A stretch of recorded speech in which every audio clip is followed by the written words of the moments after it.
si podá. Vtedy vám to môže trošku rozhodiť.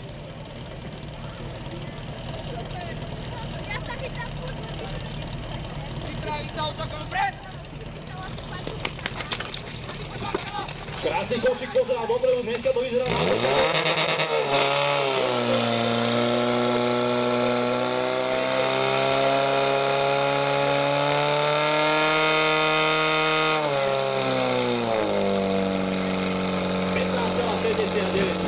Pozerám na toho bečkára, ten nevie, čo si ma o tom myslieť, sám nevie, má sa usmiať, alebo mám nadávať.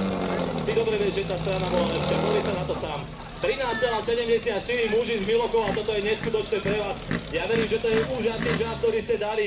13,74 momentálne je to zatiaľ aj najrýchlejší prúd. Toto by ste si určite prejali ako výsledný čas, žiaľ nie je. Nie je, ten výsledný bude cez 15 sekúnd, mňa to mrzí, zatiaľ je to na tej ľavej strane, ja verím.